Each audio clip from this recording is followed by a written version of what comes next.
حضرت خضر علیہ السلام ابھی تک زندہ کیسے ہیں؟ حضرت ذوالقرنین نے اتنی مضبوط دیوار کیسے بنائی؟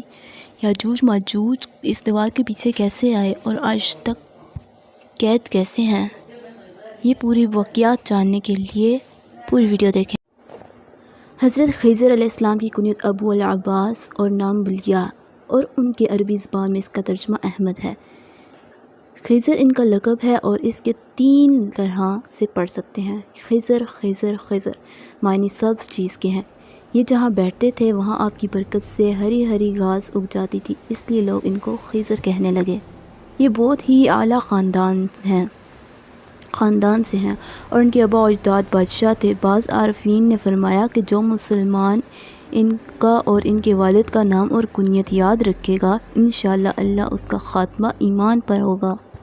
بعض لوگوں نے حضرت خضر کو نبی بتایا ہے، لیکن اکثر علماء کا قول ہے کہ آپ ولی ہیں، اور جمہوری علماء کا یہی قول ہے کہ آپ اب بھی زندہ ہیں اور قیامت تک زندہ رہیں گے، کیونکہ آپ نے آب حیات پی لیا ہے۔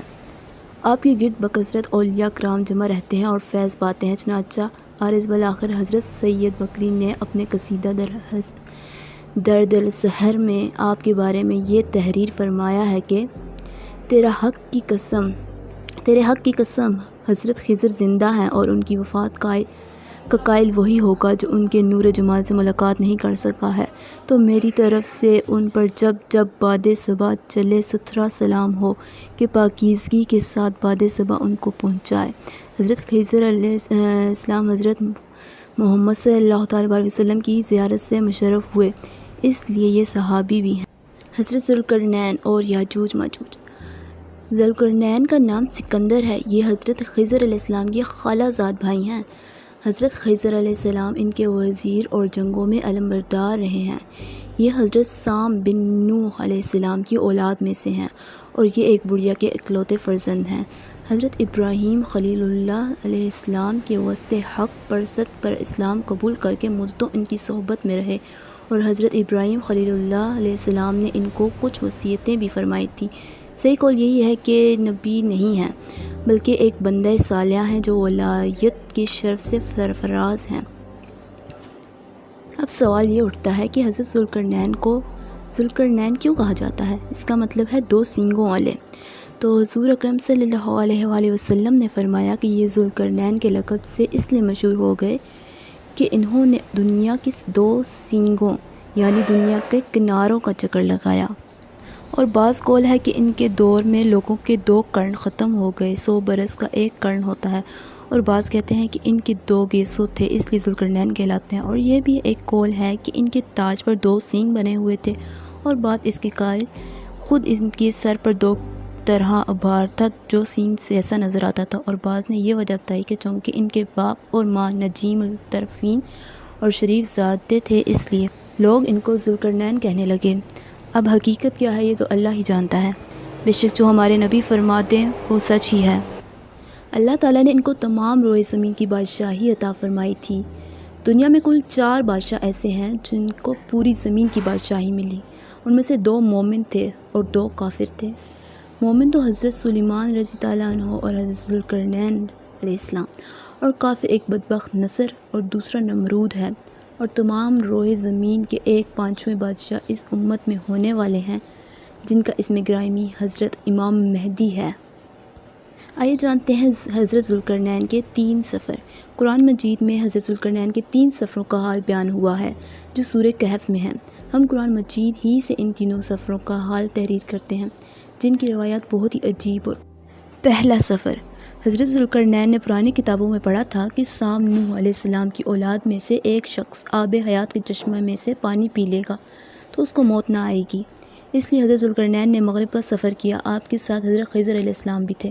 وہ تو آب حیات کے چشمہ پر پہنچ گئے اور اس کا پانی پی لیا، مگر حضرت ذوالقرنین کے مقدر میں نہیں تھا، وہ محروم رہ گئے۔ اس سفر میں آپ جانب مغرب روانہ ہوئے تو جہاں تک آبادی کا نام و نشان ہے وہ سب منزلیں طے کر کے آپ ایک ایسے مقام پر پہنچے کہ انہیں سورج غروب کے وقت ایسا نظر آیا کہ وہ ایک سیاہ چشمے میں ڈوب رہا ہے، جیسا کہ سمندری سفر کرنے والوں کو آفتاب سمندر کے کالے پانی میں ڈوبتا نظر آتا ہے۔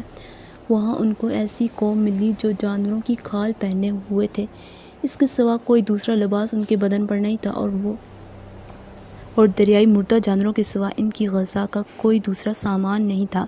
یہ قوم ناسک کہلاتی ہے۔ حضرت ذوالقرنین نے دیکھا کہ ان کے لشکر بے شمار ہیں اور یہ لوگ بہت ہی طاقتور اور جنگجو ہیں، تو حضرت ذوالقرنین نے ان لوگوں کے گروہ اپنی فوجوں کا گھیرا ڈال کر ان لوگوں کو بے بس کر دیا۔ چنانچہ کچھ تو مشرف بے ایمان ہو گئے اور کچھ آپ کی فوجوں کے ہاتھ سے آئیے بتاتے ہیں آپ کو دوسرا سفر۔ پھر آپ نے مشرق کا سفر فرمایا، یہاں تک کہ جب سورج طلوع ہونے کی جگہ پہنچے تو یہ دیکھا کہ وہاں ایک ایسی قوم ہے جن کے پاس کوئی عمارت اور مکانات نہیں ہیں۔ ان لوگوں کا یہ حال تھا کہ سورج طلوع ہونے کے وقت یہ لوگ زمین کے غاروں میں چھپ جاتے تھے اور سورج ڈھل جانے کے بعد غاروں سے نکل کر اپنی روزی کی تلاش میں لگ جاتے تھے۔ یہ لوگ قوم منسک کہلاتے ہیں۔ حضرت ذوالقرنین نے ان لوگوں کے مقابلے میں بھی لشکر آرائی کی اور جو لوگ ایمان لائے ان کے ساتھ بہترین سلوک کیا اور اپنے کفر پر اڑ رہے جو لوگ ان کو تیز کر دیا، یعنی ان کے ساتھ جنگ کی اور انہیں جنگ میں ہلاک کر دیا۔ آئیے جانتے ہیں تیسرا سفر۔ پھر آپ نے شمال کی جانب سفر فرمایا، یہاں تک کہ سدین دو پہاڑوں کے درمیان میں پہنچے تو وہاں کی آبادی والوں کی عجیب و غریب زبان تھی۔ ان لوگوں کے ساتھ اشاروں سے بمشکل بات چیت کی جا سکتی تھی۔ ان لوگوں نے حضرت ذوالقرنین سے یاجوج ماجوج کے مظالم کی شکایت کی اور آپ کی مدد کی طلب ہوئے۔ یاجوج ماجوج کے بارے میں تو ہم سب نے بہت سنا ہے کہ وہ آئیں گے اور اللہ ان کو بہت بری طرح ہلاک کر دے گا ایک کیڑے کے ذریعے۔ آئیے جانتے ہیں یاجوج ماجوج۔ یہ آفت بن نوح علیہ السلام کی اولاد میں سے ایک فسادی گروہ ہے اور ان لوگوں کی تعداد بہت ہی زیادہ ہے۔ یہ لوگ بلا کے جنگجو اور خونخوار اور بالکل ہی وحشی اور جنگلی ہیں، جو بالکل جانوروں کی طرح رہتے ہیں۔ موسم ربیع میں یہ لوگ اپنے غاروں سے نکل کر تمام کھیتیاں اور سبزیاں کھا جاتے ہیں اور خشک چیزوں کو لاد کر لے جاتے ہیں۔ آدمیوں اور جنگلی جانور یہاں تک سانپ، بچھو، گرگٹ اور ہر چھوٹے بڑے جانور کو کھا جاتے ہیں۔ سکندری۔ حضرت ذوالقرنین سے لوگوں نے فریاد کی کہ آپ ہمیں یاجوج ماجوج کے شر اور ان کی اعذار ثانیوں سے بچائیں، اور ان لوگوں نے اس کے عوض کچھ مال دینے کی بھی پیشکش کی، تو حضرت ذوالقرنین نے فرمایا کہ مجھے تمہارے مال کی ضرورت نہیں ہے، اللہ تعالیٰ نے مجھے سب کچھ دیا ہے، بس تم لوگ جسمانی محنت میں میری مدد کرو۔ چنانچہ آپ نے دونوں پہاڑوں کے درمیان بنیاد دکھوائی۔ جب پانی نکل آیا تو اس پر پگھلائے تانبے کی کاریں سے پتھر جمائے گئے اور لوہے کے تختے نیچے اور پرچن کر ان کے درمیان میں لکڑی اور کوئلہ بھروا دیا اور اس میں آگ جلوا دی۔ اس طرح یہ دیوار پہاڑ کی بلندی تک اونچی کر دی گئی اور دونوں پہاڑوں کے درمیان کوئی جگہ نہ چھوڑی گئی۔ پھر پگھلایا ہوا تانبا دیوار میں ملا دیا گیا، جو سب مل کر بہت ہی مضبوط اور نہایت مستحکم دیوار بن گئی۔ سد سکندری کب ٹوٹے گی؟ حدیث شریف میں ہے کہ یاجوج ماجوج روزانہ اس دیوار کو توڑتے ہیں اور دن بھر جب محنت کرتے کرتے اس کو توڑنے کے قریب ہو جاتے ہیں تو ان میں سے کوئی کہتا ہے اب چلو باقی کو کل توڑ لیں گے۔ دوسرے دن جب وہ لوگ آتے ہیں تو خدا کے حکم سے وہ دیوار پہلے سے بھی زیادہ مضبوط ہو جاتی ہے۔ جب اس دیوار کے ٹوٹنے کا وقت آئے گا تو ان میں سے کوئی ایک کہنے لگے گا کہ اب چلو انشاءاللہ تعالی کل اس دیوار کو توڑ لیں گے۔ ان لوگوں کے انشاءاللہ کہنے کی برکت اور اس کلمے کا یہ ثمرہ ہوگا کہ دوسرے دن دیوار ٹوٹ جائے گی۔ یہ قیامت قریب ہونے کا وقت ہوگا۔ دیوار ٹوٹنے کے بعد یاجوج ماجوج نکل پڑیں گے اور زمین پر ہر طرف فتنہ فساد اور قتل و غارت کریں گے، چشموں اور تالابوں کا پانی بھی پی ڈالیں گے اور جانوروں اور درختوں کو کھا ڈالیں گے، زمین پر ہر جگہ میں پھیل جائیں گے۔ مکہ مکرمہ، مدینہ طیبہ و بیت المقدس، ان تینوں شہر میں یہ داخل نہ ہو سکیں گے۔ پھر حضرت عیسیٰ علیہ السلام کی دعا سے ان لوگوں کے گردنوں میں کیڑے پیدا ہو جائیں گے اور یہ سب ہلاک ہو جائیں گے۔ قرآن مجید میں ہے کہ یہاں تک کہ جب کھولے جائیں گے یاجوج ماجوج اور وہ ہر بلندی سے ڈھلتے ہوئے دوڑتے